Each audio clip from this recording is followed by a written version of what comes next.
नमस्कार, मैं शिमला से राजेश मंडोत्रा। आप दिव्य हिमाचल टीवी देख रहे हैं। शाम के 6 बज गए हैं और आज दिन भर की अपडेट आपके साथ हम इस बुलेटिन के जरिए साझा करेंगे।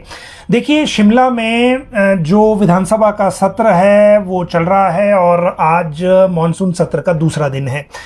10 दिन का ये सत्र है, इस बार लंबा रखा गया है और उसकी एक वजह ये भी है कि पिछले बजट सत्र के दौरान जो सेशन छोटा हो गया था, उस सिटिंग्स का जो फिगर है साल का, उसको पूरा करने की कोशिश भी सरकार की है। और दूसरी तरफ जब दोबारा से 40 विधायक कांग्रेस के हो गए हैं तो उसके बाद लंबा सेशन रखकर एक मैसेज देने की कोशिश भी है। लेकिन इस सेकंड डे में आज क्या हुआ, क्योंकि फर्स्ट डे सत्ता पक्ष विपक्ष पे भारी पड़ गया था, वो हमने आपको कल भी बताया था, आज आपके साथ जानकारी ये साझा की भी थी। लेकिन आज दिन की शुरुआत सेशन की जब हुई, उससे पहले जो जिन कर्मचारियों ने एरियर और डीए की मांग को लेकर राज्य सचिवालय में प्रदर्शन किया था, ये सिर्फ सचिवालय के कर्मचारी थे और उनको सरकार ने मेमो इशू कर दिया है, जिसको आप नोटिस भी कह सकते हैं। 15 दिन का ये नोटिस है। किन प्रावधानों में हुआ है, क्या कार्रवाई सरकार इन पे कर सकती है, क्योंकि ये डिपार्टमेंटल इंक्वायरी ओपन होने जा रही है। और इस सारी प्रतिक्रिया पर जो आगे कर्मचारियों ने क्या कहा है और नेता प्रतिपक्ष जयराम ठाकुर ने क्या कहा, ये आज के इस बुलेटिन का एक पक्ष है। दूसरा पक्ष है विधानसभा के भीतर आज क्या क्या हुआ, क्या क्या नए फैसले सरकार ने लिए और जो आने वाले दिनों में ये जो सेशन है ये किस तरफ को जा रहा है। बहुत सारे मामले अलग से विवादित चल रहे हैं, जिसमें अनुबंध के जो कर्मचारी हैं वो अपने आप को सितंबर के बाद रेगुलर होने की डिमांड कर रहे हैं। अभी तक सरकार ने जो दिसंबर में पीछे डिसीजन किया था उसको रिवर्ट बैक किया नहीं है। शारीरिक शिक्षक जो अभ्यर्थी हैं उन्होंने आज धरना दिया, प्रदर्शन किया। प्रदर्शन के बाद सीएम से भी मिले, उनको आश्वासन क्या मिला है वो भी एक आज की एक नई अपडेट इसमें रहने वाली है। मुख्यमंत्री ने विधानसभा में प्रश्नकाल के दौरान या चर्चा में इंटरवेंशन के दौरान 3-4 नए ऐलान किए हैं, उनकी भी जानकारी हम आपको देंगे। और साथ में करुणामूलक भर्ती की पूरी प्रक्रिया में व्यवस्था परिवर्तन किस तरह से होने जा रहा है। आज जो सीएम ने सदन के अंदर कहा उसका इफेक्ट एग्जैक्टली क्या है ग्राउंड पे, वो भी आपके साथ साझा करेंगे। जहां तक जल शक्ति विभाग के पैरा वर्करों की बात है, उनको लेकर भी आज एक सवाल का जवाब आया था। उस जवाब में उनका फ्यूचर क्या है उसको लेकर एक बात हुई है, वो जानकारी आपको इस बुलेटिन के जरिए देंगे। स्कूल बंद करने को लेकर भी एक सवाल था, हालांकि सवाल लास्ट में लगा था, प्रश्नकाल समाप्त हो गया। इसमें जो सप्लीमेंट्री क्वेश्चंस थे वो नहीं हो पाए। बहुत सारे जो विपक्ष के एमएलए थे वो नाराज भी थे स्कूल बंद करने से। लेकिन इसमें अब अलग से चर्चा सदन में होगी। उस चर्चा में कब क्या होगा वो आगे आपको बताएंगे। कुल्लू में अवैध खनन को लेकर हंगामा हुआ है। पिछले कल ही ड्रेजिंग को लेकर, ब्यास नदी की ड्रेजिंग जो हुई थी उसको लेकर एक सवाल का जवाब था। आज भी उसमें चीजें आई हैं, लेकिन सीपीएस सुंदर ठाकुर और बीजेपी विधायक अनिल शर्मा के बीच में टकराव हुआ। हस्तक्षेप करने की कोशिश की उद्योग मंत्री ने भी पूरी तरह से बीच की बात इसमें कही, ना ही सरकार का पक्ष लिया ना ही विपक्ष का पक्ष लिया और अपने जो फैक्ट्स थे डिपार्टमेंट के सिर्फ वो ही जो है इसमें रखी। तो ये एक जो आज की मुख्य तौर पे अपडेट्स हैं। दलाई लामा वापस लौट आए हैं। भरमौर में एक हादसा हुआ है अनफॉर्चुनेट, क्योंकि आजकल आपको पता है भरमौर में यात्रा भी चल रही है। और इसके अलावा जो चीज़ें हैं और बाकी अपडेट हैं, उन अपडेट की मैं अगर बात करूं तो अभी तक जो एचपीयू के 2 रिजल्ट की आज एक नई अपडेट है, वो आपको जानकारी देना ज़रूरी है। और एक वेट लिफ्टिंग कंपटीशन होता था जो नेशनल के चयन को लेकर, उसको लेकर है जो स्पोर्ट्स डिपार्टमेंट है वहाँ से एक बड़ी खबर आ रही है। उस खबर को भी आपको उसके बारे में जानकारी देंगे और फिर एक एक करके जो बुलेटिन के सारे मसले हैं इनको आपके साथ साझा करेंगे। देखिए, अभी जो बात है, जो वेट लिफ्टिंग चैंपियनशिप या कंपटीशन जिसको कह लीजिए, उसको लेकर जो डिपार्टमेंट ये कह रहा है, बेसिकली होता यह था कि इसका शेड्यूल अभी आने वाला था। Weight lifting open state competition होता था और इसके बेस पर फिर नेशनल के लिए सिलेक्शन होता था। लेकिन अब स्पोर्ट्स डिपार्टमेंट का कहना है कि बारिश के चलते ये ओपन स्टेट कंपटीशन जो है वो कैंसिल कर दिया गया है। अब ट्रायल बेस पर ही नेशनल के लिए सिलेक्शन होगी और ट्रायल बेस पर क्वालिफाई करने के लिए नेशनल के लिए भाग ले सकेंगे। इस बार हिमाचल प्रदेश में नेशनल प्रतियोगिता होगी और 6 से 13 अक्टूबर तक ये आयोजित की जाएगी। ये जो बड़ी बात है अभी की, उसको लेकर ये जानकारी अभी हमारे सामने थी। अब एक एक करके जो बाकी मामले हैं उनकी जानकारी आपको देंगे। सबसे पहले अब आप देखिए जो एचपीयू के रिजल्ट हैं दो, उनकी बात कर लेते हैं। आज एमबीए फोर्थ सेमेस्टर का रिजल्ट घोषित हुआ है, ये 82% रहा है। और bachelor of library and information science second semester का घोषित हुआ है, ये 94% रहा है। दूसरा एक नोटिफिकेशन हुई है एग्जाम को लेकर, एलएलएम सेकंड सेमेस्टर रेगुलर और reappear and LLM first semester reappear को लेकर, और ये एग्जाम होगा अक्टूबर 2024 में। इसके लिए जो रजिस्ट्रेशन है विदाउट लेट फी वो 13 सितंबर 2024 तक कराई जा सकती है। विस्तार से इसके बारे में सूचना आप कल अखबार में पढ़ सकते हैं। दलाई लामा लौट आए हैं, उससे पहले आपको भरमौर में जो आज एक हादसा हुआ है, ये भरमाणी रोड पर घराड़ू के पास एक वाहन है जीप टाइप का, ये गिर गया था। इसमें 3 की मौके पे डेथ हुई है, 10 जो हैं वो घायल हुए हैं। और इनमें से 10 जो घायल हैं इनमें से 6 को चंबा के लिए रेफर करना पड़ा है। तो इसका मतलब कि इनको भी जो इंजरी है वो ज़्यादा है। जो डेथ हुई हैं वो तीनों ही पठानकोट के हैं, 21 साल, 39 साल और इनके जो एज है। और इनकी डेथ के बाद जो 10 बाकी घायल हैं वो भी लगभग सभी या तो पठानकोट के रहने वाले हैं या 2 या 1 लोग इसमें उत्तर प्रदेश का भी है। ये हादसा आज सुबह का ही है और उसके बाद जो भी राहत कार्य इसमें होने थे वो एडमिनिस्ट्रेशन उसमें कर रहा है। दलाई लामा लौट आए हैं वापस, क्योंकि ये बाहर थे, विदेश में थे और अब ये वापस लौट आए हैं। जो तिब्बतियों के आध्यात्मिक धर्मगुरु हैं 14वें दलाई लामा, ये 2 माह के बाद वापस लौट आए हैं। इनके लौटने के बाद का फ़र्क ये होता है कि कांगड़ा एयरपोर्ट पे फ्लाइट्स की संख्या जो है वो लगभग जो सवारियां हैं वो बढ़ जाती हैं, क्योंकि इनके आने के बाद ही मकलोडगंज में थोड़ा इनसे मिलने के लिए भी और वैसे भी एक्टिविटी रहती है। तो आज सुबह 9:30 बजे ये धर्मशाला पहुंचे हैं। कांगड़ा एयरपोर्ट से मकलोडगंज तक इनके जो अनुयायी थे उन्होंने इनका भव्य स्वागत किया है और शिक्षा बोर्ड के पास सुबह से ही लोग इनके इंतज़ार को लेकर खड़े हुए थे। ये दलाई लामा को लेकर जो अपडेट है वो थी। अब बात करते हैं कांगड़ा को लेकर एक बड़ा प्रोजेक्ट जो मुख्यमंत्री ने आज जो मीटिंग टूरिज्म की थी उसमें कहा है। देखिए, कांगड़ा को टूरिज्म की कैपिटल को लेकर पहले ही बात कही जा चुकी है, लेकिन आज जो बात कही गई है मुख्यमंत्री की ओर से वो ये है कि कांगड़ा में टूरिज्म डिपार्टमेंट एक बड़ा कन्वेंशन सेंटर पालमपुर में बनाने की संभावनाएं तलाशने को कहा गया है। और इसकी जो कैपेसिटी है वो 5000 लोगों की सीटिंग कैपेसिटी वाला कन्वेंशन सेंटर होगा। ये मैसिव स्ट्रेंथ है संख्या के हिसाब से, अगर हम देखें जो प्रेजेंटली कन्वेंशन सेंटर हमारे पास है उसके हिसाब से। ये रिव्यू मीटिंग टूरिज्म डिपार्टमेंट की थी और उसमें ये भी कहा गया मुख्यमंत्री की ओर से कि जो टूरिज्म की सारी जो डीपीआरस हैं वो पीडब्ल्यूडी डिपार्टमेंट बनाएगा, टूरिज्म के जो प्रोजेक्ट हैं उनको भी टूरिज्म डिपार्टमेंट बनाएगा। जहां तक बात है कांगड़ा एयरपोर्ट की, तो कांगड़ा एयरपोर्ट का जो भूमि अधिग्रहण का जो अगले मामले हैं उसको किस तरह से आगे बढ़ाना है इसकी रिपोर्ट भी मुख्यमंत्री ने ली है, जिसकी सेक्शन 19 की नोटिफिकेशन घोषित की जा चुकी है। तो ये कांगड़ा एयरपोर्ट को लेकर बात थी। अब बात करते हैं कुल्लू में जो अवैध खनन को लेकर हंगामा हुआ है।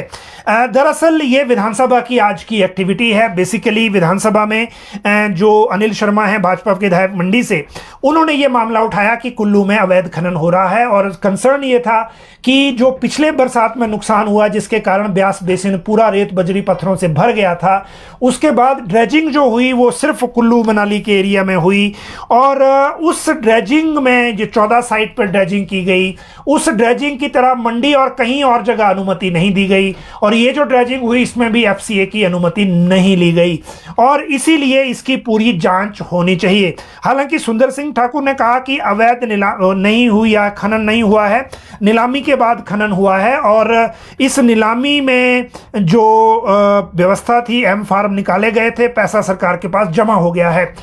जब इसके बारे में जब हस्तक्षेप किया उद्योग मंत्री ने, तो उन्होंने ये कहा कि कुल्लू में बड़ा नुकसान हुआ था। कुल्लू में 14 साइटों की ड्रेजिंग हुई है, 2 करोड़ 47 लाख रुपए की नीलामी की गई, 4 करोड़ की बोली हुई, 1 करोड़ जमा किए गए हैं।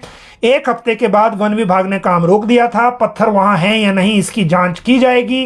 मतलब जो ड्रेजिंग के बाद पत्थर गए कहां और फॉरेस्ट क्लियरेंस के बिना पत्थर हटाया नहीं जा सकता है। जबकि कुल्लू में जो ये ड्रेजिंग हुई है इसमें ऑक्शन से पहले एफसीए की अनुमति नहीं थी। ये एक बड़ा इसमें जो ट्विस्ट है वो है। दूसरी बात यह है कि जो मंत्री ने यह भी कहा कि नदी और नाले पत्थरों से भर गए थे। 332 नदी और नालों की नीलामी की गई है, लेकिन केंद्र से फॉरेस्ट क्लियरेंस नहीं मिली है। खनन पॉलिसी में राज्य जो सरकार ने बदलाव किया है, इसमें अब जेसीबी लगाने की यानी कि मैकेनिकल जो खनन है उसकी भी अनुमति दे दी गई है। ये एक नई अपडेट इसके दौरान दी गई। पैरा वर्कर्स का क्या भविष्य है, इसको लेकर एक सवाल लगा हुआ था विधानसभा में। ये नाचन के विधायक विनोद कुमार ने लगाया था। इसमें बताया गया कि जल शक्ति विभाग में 1549 पैरा पंप ऑपरेटर और 713 पैरा फिटर हैं, लेकिन इनके लिए जो ऑप्शन है आगे बढ़ने का, अगर उस ऑप्शन को अगर देखा जाए तो जो पंप ऑपरेटर की भर्ती और पदोन्नति नियमों में 8 वर्ष का कार्यकाल जो पूरा कर लेंगे वो 15% पैरा पंप ऑपरेटर को पंप ऑपरेटर के पदों पर प्रमोशन का प्रावधान है। ये व्यवस्था इसमें की गई है। ये इन्होंने उसी तरह से जो फिटर हैं उनके लिए भी 10% पैरा फिटर के पदों पर प्रमोशन का प्रावधान है। बाकी और कोई ऑप्शन इसमें नहीं, उस तरह की नई नहीं है। ये पैरा वर्करों को लेकर व्यवस्था की गई है। अब अगर बात करें स्कूल बंद करने के मामलों की, तो स्कूल बंद करने के मामलों को लेकर आज एक सवाल पूछा गया था विधानसभा के भीतर, और इस सवाल को जब पूछा गया तो इसका जवाब शिक्षा मंत्री ने दिया। शिक्षा मंत्री ने जब जवाब दिया तो उसके बाद जो सप्लीमेंट्री के लिए समय नहीं मिला और इसके कारण सप्लीमेंट्री नहीं हो पाया। इसी के कारण अब इस मामले में किसी और प्रावधान के तहत, क्योंकि विधानसभा स्पीकर ने भी कहा कि किसी और प्रावधान के तहत अब इसमें चर्चा के लिए कहा जाएगा। इसमें ये एक व्यवस्था इसमें रहेगी। इसमें एक बात ये महत्वपूर्ण थी कि जो सुंदरनगर के भाजपा विधायक हैं राकेश जम्वाल, उन्होंने ये सवाल उठाया था। उन्होंने अपने 2 स्कूल गिनाए कि वहां तक ना तो बस की सुविधा है, पैदल चलना पड़ता है। अगर वहां से स्कूल जैसा मर्जर में बंद कर दिया है या डिनोटिफाई कर दिया है तो वो बच्चे स्कूल ही छोड़ देंगे और वो ड्रॉप आउट हो जाएगा। शिक्षा मंत्री ने कहा कि अगर लोकेशन का इशू है, दूरी का इशू है, तो इसको वो दोबारा से एक रिविजिट एक बार कर लेंगे। लेकिन एक चीज जो है वो शिक्षा मंत्री ने कहा कि जो सरकारें जिन सरकारों ने, चाहे पूर्व की कांग्रेस सरकार हो चाहे पूर्व की भाजपा सरकार हो, जिन्होंने भी ज्यादा संस्थान खोले वो सरकारें रिपीट नहीं हुई। इसीलिए उनकी सरकार रिफॉर्म्स के पथ पर हैं और जितने रिफॉर्म्स जरूरी हैं शिक्षा में गुणवत्ता को लेकर वो सरकार करने जा रही है। ये बात इन्होंने कही। और इसमें जो उन्होंने कहा कि पूर्व भाजपा सरकार ने आखिरी साल में 400 संस्थान खोले थे, फिर भी सरकार रिपीट नहीं हो पाई। हमारी सरकार ऐसा नहीं करेगी, ऐसा इन्होंने कहा। और फिर एग्जाम्पल दिया अनिल शर्मा का, जो ये कहते थे कि पिछली सरकार में जब कांग्रेस की सरकार थी तो उनके अपने विधानसभा क्षेत्र में एक भी संस्थान नहीं खुला, लेकिन उसके बावजूद वो चुनाव जीत के आ गए। ये उन्होंने एग्जाम्पल उनका दिया। तो स्कूल बंद करने को लेकर जो फैक्ट राज्य सरकार की तरफ से रखे गए वो हमने आपको बता दिए। अब शारीरिक शिक्षक भर्ती की डेडलाइन की अगर मैं बात करूं तो आज शारीरिक शिक्षकों ने, क्योंकि ये धरना तो दे ही रहे थे, आज इन्होंने प्रदर्शन भी किया, विधानसभा तक आने की कोशिश भी की, पुलिस ने बैरिकेडिंग पे रोक दिया, इन्होंने बहुत नारेबाजी की। ये मांग कर रहे थे जो 870 पद इनके लिए निकाले गए हैं उन पे भर्ती कब शुरू होगी, और सरकार ने जो कुछ 300 पदों की शर्त लगा दी है, बीच में बच्चों की शर्त लगा दी है, स्पेसिफाइड कर दिए हैं स्कूलों में कि इतने बच्चे होंगे तो ही शारीरिक शिक्षक मिलेगा, उस शर्त को भी ये वापस लेने की मांग कर रहे हैं। प्रदर्शन के बाद ये मुख्यमंत्री से मिले, क्योंकि उन्होंने धमकी दी कि अब हमारी कोई बात सुन नहीं रहा है, ये डेमोक्रेसी अब रही नहीं है, इसलिए वो डिग्रियां जला देंगे। इसके बाद ये सीएम से मिले और इनका ये कहना है कि उन्हें ये आश्वासन मिला है सीएम की तरफ से कि नवंबर तक जो कमीशन के माध्यम से इनकी भर्ती प्रक्रिया को शुरू कर दिया जाएगा। ये आश्वासन इनको मिला है। इस आश्वासन के बाद इन्होंने मुख्यमंत्री की बात को मान लिया है और अब आगे ये इंतजार करेंगे कमीशन के जरिए भर्ती शुरू होने का, ताकि जो ये डिमांड कर रहे हैं इतने दिनों से भर्ती का, वो ये इस भर्ती को लेकर आगे चीजें जल्दी कर सकें। अगली अगर बात बात करें तो वो है जयराम ठाकुर गुस्सा क्यों हुए। देखिए कल और आज में थोड़ा डिफरेंस था। आज विपक्ष ने विधानसभा के अंदर भी सरकार को घेरने की कोशिश की और बहुत सारे सवालों में जो काउंटर क्वेश्चंस हुए, चाहे वो बल्क ड्रग पार्क का था, करुणामूलक भर्ती का था, जिसमें जयराम ठाकुर और जो डॉक्टर जनकराज हैं इन्होंने भी और विधायकों ने भी योगदान दिया। और आज जो एक बात को लेकर और गुस्सा नेता प्रतिपक्ष में था वो था इनके चुनाव क्षेत्र में, चाहे वो थुनाग में पुल का काम हो, चाहे चुनाव क्षेत्र में अन्य प्रोजेक्ट हों, इन्होंने विधानसभा के अंदर ये आरोप लगाया कि जब से ये सरकार बनी है, जिसको सुख की सरकार कहा जा रहा है, लगभग सभी चुनाव क्षेत्रों की हालत ये है, भाजपा विधायकों की और सराज की भी, तो सराज में सारे प्रोजेक्ट बंद हो गए हैं। दूसरी बात इन्होंने ये कही कि जो करुणामूलक को नौकरी देने की बात सरकार कर रही है ये सारा टाल मटोल है, और जो सब कमेटी जो बनाने का बहाना वर्तमान सरकार में चल रहा है कि जो तो उनका अनुभव यह है कि जो काम नहीं करना हो उसमें सब कमेटी बना दो, तो वर्तमान सरकार सिर्फ वही कर रही है। और तीसरी बात इन्होंने ये कही इस पूरे मामले में कि कल जो लॉ एंड ऑर्डर को लेकर नोटिस दिया गया था उसमें सरकार की ओर से, मुख्यमंत्री की ओर से ये कहना कि गैंग वॉर, नशे की तस्करी और मॉब लिंचिंग सामान्य बात है, ये मानना शर्मनाक है, ये बात भी कही है। साथ में जो सचिवालय कर्मचारियों को नोटिस हुए हैं उसके बारे में हम जब नोटिस की बात करेंगे तो आगे बात करेंगे, लेकिन ये तीन चीजें आज कही गई। जवाब में मुख्यमंत्री ने कहा कि जहां तक बात सराज में जो कामों को लेकर है तो पूर्व सरकार में ऐसा बहुत हुआ, चाहे वो सीआरएफ का पैसा हो, चाहे बाकी प्रोजेक्टों का पैसा हो, चाहे मल्टीलेटरल प्रोजेक्टों का पैसा हो, उसको मोड़ दिया गया सराज की तरफ को। मंडी के विधायक भी तरसते रह गए। तो अब जब सरकार बदलती है तो बहुत सारी चीजें बदलती हैं, उस बदलाव का ये हिस्सा है और ऐसा नहीं है कि ये जानबूझकर किया जा रहा है, तो ये बात इसमें साथ में कही गई। अब बात करते हैं मुख्यमंत्री ने जो 2-3 नए ऐलान किए हैं उनकी। पहली बात तो ये कि बल्क ड्रग पार्क को लेकर जो आज बात विधानसभा में सवाल उठा, जिसमें बहुत सारे विधायकों ने सवाल पूछे, जवाब दिया हर्षवर्धन चौहान जो उद्योग मंत्री हैं। उन्होंने कहा कि बल्क ड्रग पार्क के लिए 50 करोड़ मुख्यमंत्री ने राज्य सरकार की हिस्सेदारी के तौर पर जो अभी 250 करोड़ मिलना है उसमें से 50 करोड़ की अमाउंट पिछले कल ही फाइल साइन कर दी है जो मिल जाएगा, और उसके बाद बल्क ड्रग पार्क को बनाने के लिए हम कोशिश तेज करेंगे क्योंकि 31 मार्च 2026 तक इसको बनना है। साथ में उद्योग मंत्री ने यह कहा कि मुख्यमंत्री अगर समय समय पे पैसा जारी करते रहेंगे तो ही ये टाइम पे बन पाएगा, अदरवाइज इसके लेट होने का खतरा है, क्योंकि राज्य सरकार ने अब खुद को इस प्रोजेक्ट में स्ट्रेटेजिक पार्टनर मान लिया है। तो ये बल्क ड्रग पार्क की बात थी। दूसरी बात इन्होंने कही कि जो 50,000 करोड़ का निवेश इसमें टोटल होगा, 20,000 लोगों को रोजगार मिलेगा, और इस पूरे बात भी कही। लेकिन हस्तक्षेप किया मुख्यमंत्री सुखविंदर सिंह सुक्खू ने इस रिप्लाई में अंत में, और ये कहा कि जो मेडिकल डिवाइस पार्क है नालागढ़ वाला, उसमें हम 30 करोड़ भारत सरकार को वापस कर रहे हैं क्योंकि उनकी जो शर्तें हैं वो राज्य के हित में नहीं है। और वहां पर जो मेडिकल डिवाइस पार्क में जितनी लैंड है 265 हेक्टेयर है, कुछ ऐसा फिगर उन्होंने बताया, उस लैंड का इस्तेमाल राज्य सरकार अपने हिसाब से करेगी और वहां जो आवंटन है वो भी अपने हिसाब से होगा, और केंद्र सरकार से जो 30 करोड़ मिले हैं उसको हिमाचल सरकार वापस कर देगी।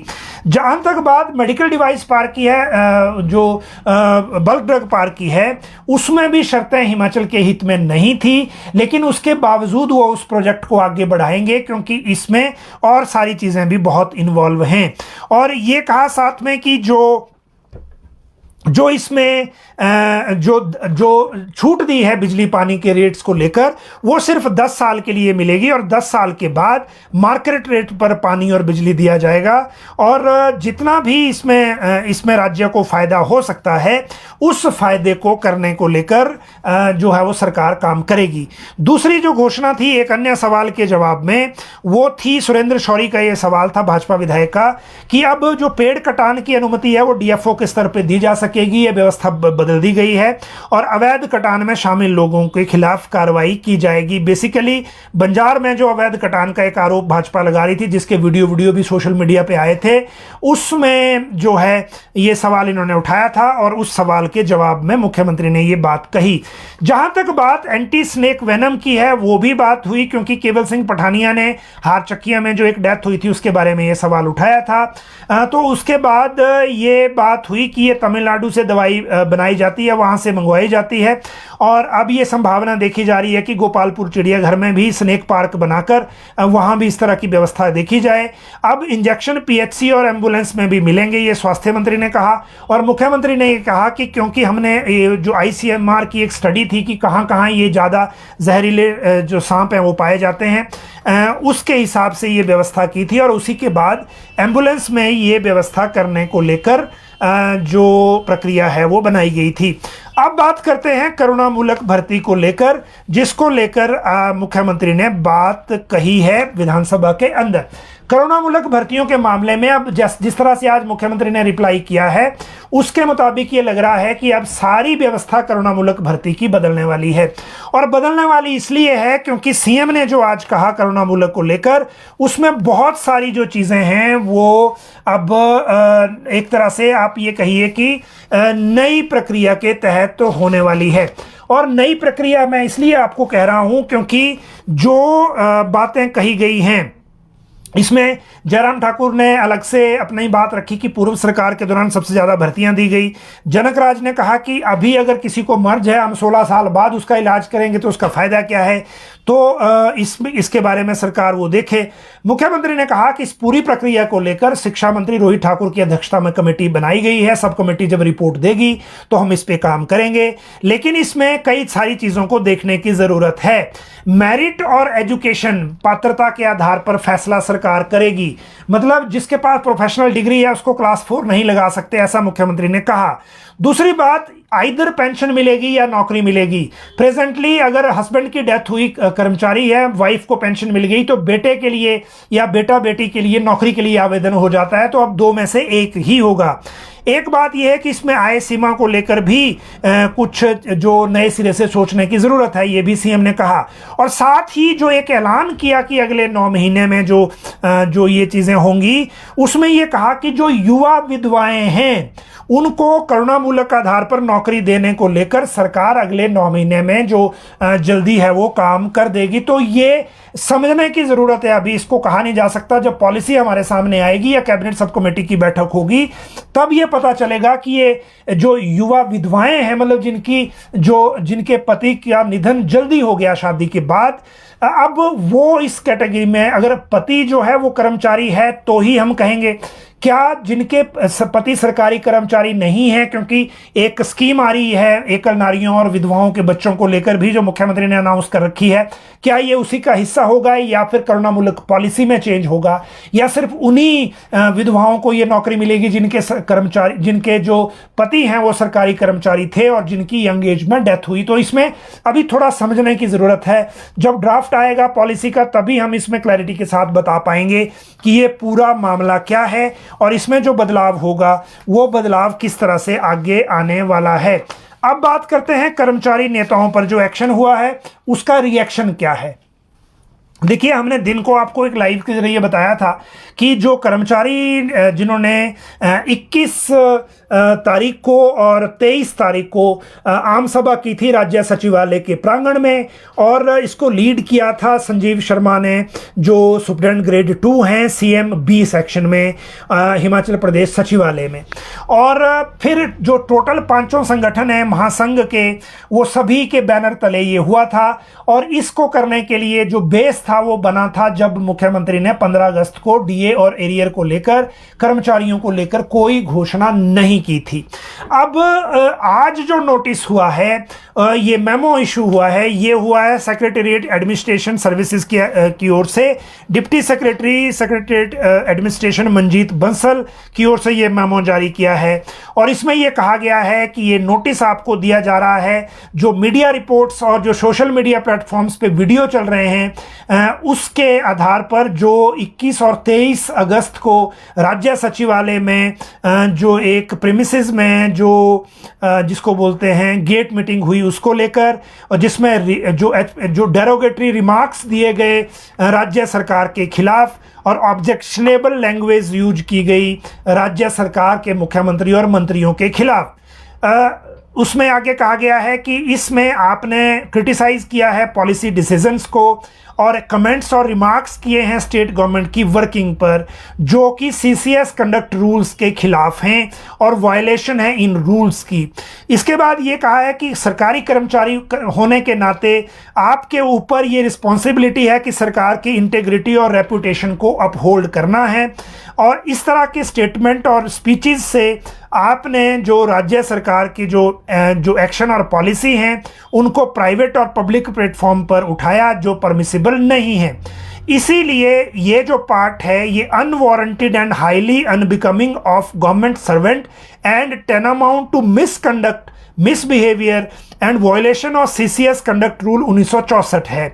As a government servant, it is the responsibility to maintain discipline, devotion to duties, and refrain himself from doing something which is contrary to law of rules and regulation। आपको मैं वर्ड टू वर्ड इसलिए पढ़ के सुना रहा हूं क्योंकि बहुत सारे कर्मचारी इस नोटिस के बारे में जानना चाहते हैं, जो हमें कांटेक्ट भी कर रहे थे। और दूसरा, क्योंकि अभी ये सचिवालय में प्रदर्शन हुए, बाहर कहीं हुए नहीं हैं। जो दो एसोसिएशन है जिनमें लड़ाई है मान्यता की, वो तो अभी मान्यता की लड़ाई लड़ रहे हैं, वो फिर ये बातें तो अभी उठा नहीं सकते। तो जब तक उनको मान्यता नहीं मिलती तब तक यही लोग बात करेंगे। इसीलिए सबको ये क्लियर होना चाहिए कि ऐसा अगर करेंगे तो क्या क्या पॉसिबल है। तो ये पहला रिएक्शन हम आपको बता रहे हैं। अब इसमें नाउ देयरफॉर इसमें कहा गया कि Shri Sanjeev Kumar Sharma, student grade 2, is hereby afforded an opportunity to explain his position within 15 days from today as to why the departmental proceedings should not be initiated against him under CCA rules 1965।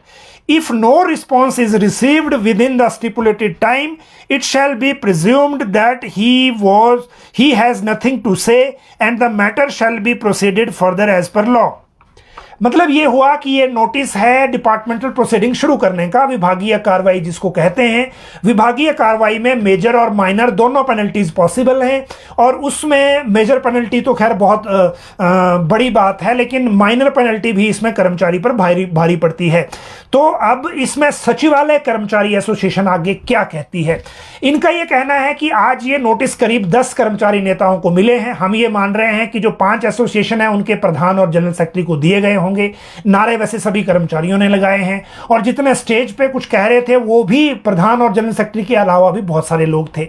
इसीलिए अभी जो situation चल रही है उसके मुताबिक आगे औरों को भी नोटिस मिलेंगे, वो फ्यूचर में पता लगेगा, लेकिन अभी तक इतने ही नोटिस हैं। और सचिवालय कर्मचारी सेवाएं महासंघ का यह कहना है कि इन नोटिस के बावजूद वो अपनी आगे की प्रक्रिया अनुसार जारी रहेंगे। अभी उन्होंने जो काले बिल्ले लगाने का फैसला लिया है, आज जो राज्यपाल सचिवालय ने भी काले बिल्ले लगा दिए हैं, विधानसभा ने भी, और सचिवालय कर्मचारी भी उसी तरह से काम कर रहे हैं। अब अगला जो उनका शेड्यूल है वो विधानसभा सेशन तक है शायद, उसके बाद जो उन्होंने अनाउंस कर रखा है, इनका ये कहना है कि हम उसी अनुसार आगे काम करेंगे इस नोटिस के अलावा, और नोटिस का जवाब उस तरह से दिया जाएगा। लेकिन आज इस पर प्रतिक्रिया दी है नेता प्रतिपक्ष जयराम ठाकुर ने, और उन्होंने ये कहा है कि सचिवालय कर्मचारियों के खिलाफ इस तरह की कार्रवाई की धमकी देकर सरकार खामोश करना चाहती है। जनरल हाउस मीटिंग के खिलाफ नोटिस निकालना, कार्रवाई की धमकी देना आज तक नहीं हुआ। क्या कर्मचारी लोकतांत्रिक तरीके से अपनी मांगें भी नहीं रख सकते? ये बात इन्होंने कही है। सरकार को सिर्फ झूठ बोलकर सरकार चलाने और मुद्दों से गुमराह करने से बाज आना चाहिए। बाकी जो चीज़ें रिएक्शन चर्चा आगे होगा वो हम आगे बताएंगे आपको, लेकिन अभी तक की जो अपडेट या अभी तक का जो नोटिस की अपडेट थी वो इतनी ही है। बाकी सारे जो मामले आपके हैं, चाहे वो कॉन्ट्रैक्ट की इंफॉर्मेशन को लेकर बात है जो आप लोग बीच बीच में बात कर रहे हैं, या फिर जो बाकी पोस्ट कोड हैं जो इंतज़ार कर रहे हैं, जिसको आप कहिए इंतज़ार हो रहा है कैबिनेट सब कमेटी की मीटिंग का, क्योंकि उसमें 5 पोस्ट कोड फंसे हुए हैं, वो कब होगी। फिर है रेगुलेशन का अनुबंध कर्मचारियों वाला, फिर है टीजीटी कमीशन की नोटिफिकेशन का जो अभी तक कमेंट्स चल रहे हैं उसमें। और मैक्सिमम जो लोग हैं वो तो अनुबंध कर्मचारियों की ही बात कर रहे हैं कि जो सितंबर में उनको मौका है वो मिलना चाहिए उसको लेकर। तो ये सारे मामले, क्योंकि विधानसभा का सेशन चल रहा है, ना तो ऑफिसर इसमें कुछ और कह पाते हैं, ना मूव कर पाते हैं, और ना ही सरकार सेशन से बाहर कोई ज़्यादा रिप्लाई दे पाती है। विधानसभा के अंदर अगर बात उठी तो हम इसकी जानकारी आपको ज़रूर देंगे, नहीं तो जो क्वेरीज आधारित इश्यूज हैं वो विधानसभा सेशन के बाद ही टेकअप होंगे। आप सब लोग लाइव जुड़े, बहुत बहुत शुक्रिया।